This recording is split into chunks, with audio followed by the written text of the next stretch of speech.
So I've been asked to do a recording of an OSCE case, which I don't know what it is. So as an example of how to present for an OSCE student, as a student presenting for an OSCE examination. I'm Gavin Nimon. I'm going to do this as undecided. I don't know what the case is going to be. The guys have set it for me. Anthony's going to be my patient. I make out of my fourth year medical student. First, before we start, most important, obviously always acknowledge that we're on traditional Kaurna land and the Indigenous land we're on. Acknowledge the elders both past, present and future and emerging, and recognise how important the land and culture is for the Indigenous people. We also like to say, before you assess any patient OSCE, it's quite good, and this will be quite important, it's quite important to be aware of bare above the elbows. So when you're getting dressed for the OSCE, it probably won't make a big difference because people understand everyone's got different attire, but really in a hospital situation, it should be bare above the elbows and no rings or jewelry on your hands when you can. And that should be the case in a hospital scenario most of the times. All right, and I'll try and do that and roll my sleeves up. Also, more importantly too, is not more important, but also part of that is to make sure you have alcohol in your hands when you walk in. All right, so the guys are going to give me a 2-minute breathing time for a OSCE case, and I hope I do okay. Okay. So I've got a second case to try for. I hope I pass this one. Apparently I did the count of the last one. I'm going to wait for my final feedback. Yeah. So I'm getting 40 medical students. I've been asked to do our OSCE case. To build the case for me. Yeah. So a 2-minute breathing time. Your name was easier to pronounce than the last one.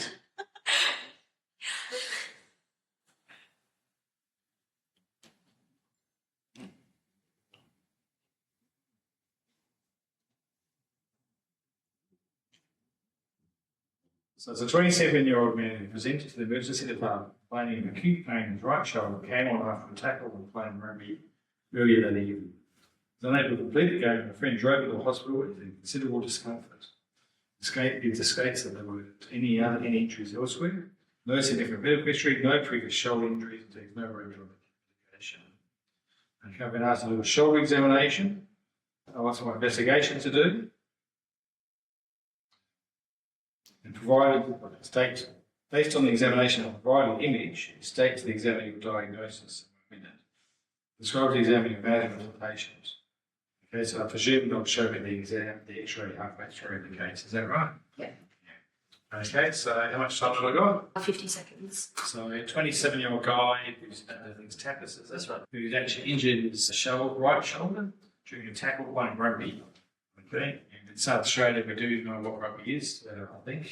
And so, obviously, traumatic scenario to the shoulder. We're thinking the most likely scenario is a dislocation of the proximal humerus, a glenohumeral joint, or an ACL injury.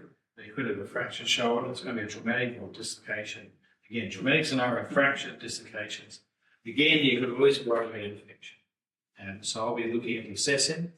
It's the perfect scenario because in a traumatic scenario with a painful shoulder, you have limited time, limited examination to do. You can't do the movement because it's going to be too sore. So they might hear me thinking, this is great. Okay, but they do want me to ask about diagnosis and look at an x-ray. Okay, yeah, how are we going for time? That's just tipped over. Okay. Hi, my name's Gavin. I'm a fourth year medical student. I've been asked to assess your right shoulder after your rugby injury. I believe you're fit and healthy. That's right. Have you noticed any deformity in your shoulder since this injury? Does it look deformed or irregular? I'm looking at it, it's covered up, so I'll get it. So it's also, but it's just like here. Yeah. And where are you sore?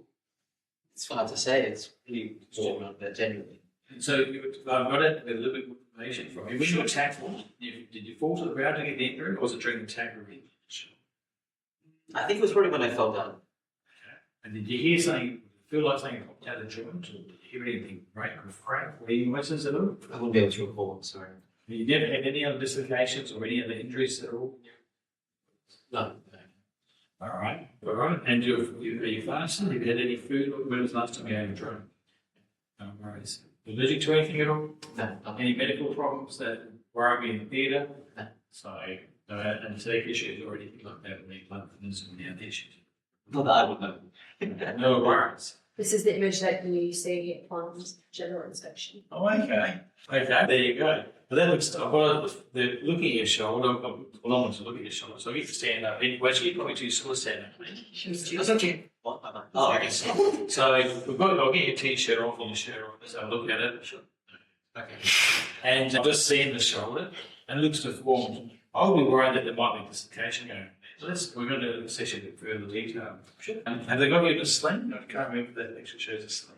No. It's just nuts. Especially look at your shoulder. I'm not going to get you to stand up in different directions. So I'm just going to walk around if that's all right. Sure. I've seen this deformity there. It looks like a bit swollen on the front from the picture I saw. Visible anterior bulge around the finger on the head on the right side.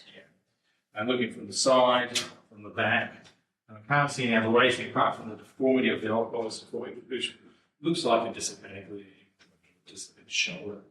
I'm going to go with this one so I can block the camera. Okay, and I'm going to palp the area. Okay, so normally I start off with the clavicle and work my way across here, pain in this clavicle area. Probably get a bit sore around here, right? It does feel a bit weird because that normal sulcus, a little root here. It's a bit prominent here. Is that a bit sore there? A little bit, yeah. Not as bad around the back. It's okay. Okay. So I can feel it up there. I feel some deformity. It's not tender of the clavicle. Come around the back. I'm feeling supraspinalis fossa. There's good muscle bulk there. It's not sore in the supraspinalis fossa or the infraspinalis fossa. Good muscle bulk in those areas. And he's got good shape of the deltoid. What I'm palpating, I'm just going to feel, because one of those things that can happen on dislocation is injury of the nerves. Any numbness here at all, the Sargent's patch area, be consistent with auxiliary nerve injury. These are big words, it's making me remember what I'm doing. Yeah, I'm saying the auxiliary nerve injury, I'm saying the extent. Not present on the right side. You can't feel me touching on the right side. Okay. Another nerve that can be injured is actually the actual muscularis nerve. Can you just bend that elbow up for me? I know a bit sore with it. It seems to be working, that's good. All right. And you can move your fingers okay. That's all okay. No other numbness in the hand. No numbness in the real. I can feel that. Bring your thumb up for me. Index finger up. Okay, posing thoracic nerves okay. Wrist back a bit. Spread your fingers wide. Bring your thumb across the top of my index finger. Median nerve and no numbness. So there could be an auxiliary nerve palsy here. All right. So we've done a look, done a palpation. I'm now going to do some motion. We've already tested distal motion. All right. Can you move that arm at all? It's really painful. Well, that's too sore to move. If you've had a traumatic injury, I'm not happy to move it any further. That'd be cruel to do so. Although you put the glasses on pretty well. So, because too cruel to do that. So, I think we need to get that X-ray. I believe it may be an X-ray taken already. Yeah, this is the X-ray. Oh, this X-ray is a AP X-ray of the right shoulder, which shows the bleeding, the hip head out of the joint from the glenoid. You dislocated your shoulder. And from that X-ray, it was like an anterior dislocation would be consistent with the injury. The most likely scenario that occurred was when you went for the tackle, you might have pulled down through, or when you landed and wanted to go backwards into the return position. What I'd like to do, you two saw it today, but down the track, as part of the examination, I'll probably also check for ligament laxity, and because people who dislocate the shoulder are more likely to have laxity in the first place, and it may predispose you to current dislocations. That being the case at 27 years of age, first time dislocation, this is a high significant factor that could lead to dislocations. For at the moment, we need to get that shoulder back in joint. So really easy. I'm going to speak to my colleagues about giving someone to look after your airways and give some sedation while we reduce that shoulder. And there's several different ways of doing that. We can do it through a standard Hippocratic method, where we put some inline traction, or there are a few other methods. I prefer the Hippocratic method as a standard one. There's one called Cocker, but it's not quite as safe. And there's another one where you can hang you over the side of the couch and your arm tangled down. But the standard way is actually we can sleep, or make your sedation, you can sleep and make it sedated with some strong analgesia. While you're drowsy, we put some traction on your arm, put some pressure on the axilla, either through a sheet or someone putting their hand in that area to help it reduce. There are risks with that hip reduction, so you may not get it back into joint, in which case there's a risk of getting a theatre fault.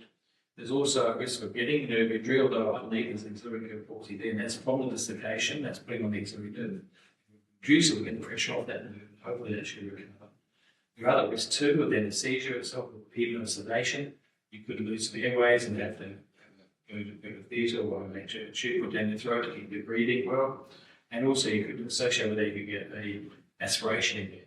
And there are other events, other risks too, which are less risk, but less common. And one is that we reduce it by straight out of the joint. Normally what we do is reduce it under sedation, put you in a sling. Now the sling's not required for a long period of time. We do it just for comfort until the arms settle down. Being 27 years of age, first time dislocation playing, I presume you want to get back to rugby, do you? Yeah, or a high risk sport, then you have a high risk of redislocation.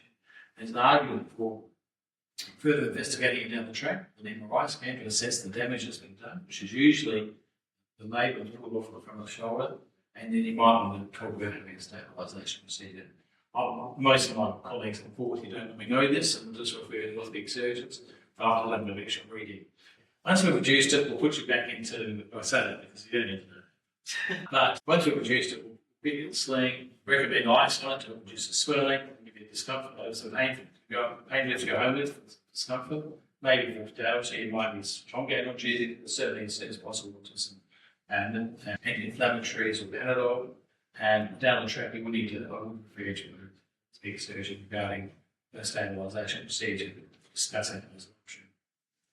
Is there anything else? I just looked at my list and see if there's anything else all at the time. Fine. How'd it go?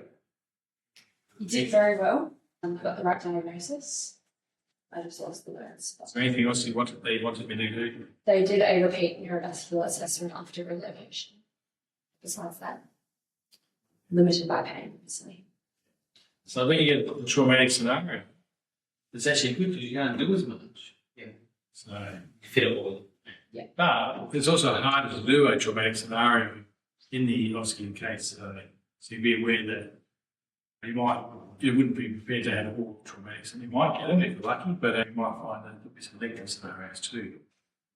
But I think the take-home message is when you're seeing these questions, I know you should be grabbing them from one of the sites to have some questions for your practice, but they're not that easy to find. There's not that many you can go through, so it shouldn't be that hard to prepare for an exam. Look, I'm not saying there's only 3 cases you need to know. It's not going to be 200, and that's for sure. So if you just keep practicing, and really the best way you can get an idea of what we're doing is exactly what happens in that clinic or emergency. You don't see people in a traumatic scenario, emergency, or clinic, later. This one will be mixed because you go to traumatic to emergency initially, and come back to the clinic for assessment later. So you can make in with organised MRI, where I would, if I was seeing electively, if the story case was that a dissipated shoulder and reduced in emergency, this is what the X-ray looked like. I would then be, and he had some exuberant palsy, signs of exuberant palsy at the time, then we'd assess it again, but also you can test the rest of the neurology. But it also tests for legal laxity, hyperextension of the thumb, fingers, elbows, knees, and the ability to touch the palm of the ground. Because a lot of people will have some instability issues which is well dissipated. And that would affect their chance of re-dislocation. Ideally, a 27-year-old person who's a first-time dislocation with no other discography, you might talk about doing a normalisation procedure. But I think the figures are that 85% of people with first-time dislocation are under the age of 35 who have a re-dislocation. While the older person is more likely to tear the rotator cuff. That's the case we did today with trauma rotator cuff on dislocation. But then in an older person. So when you have a younger person,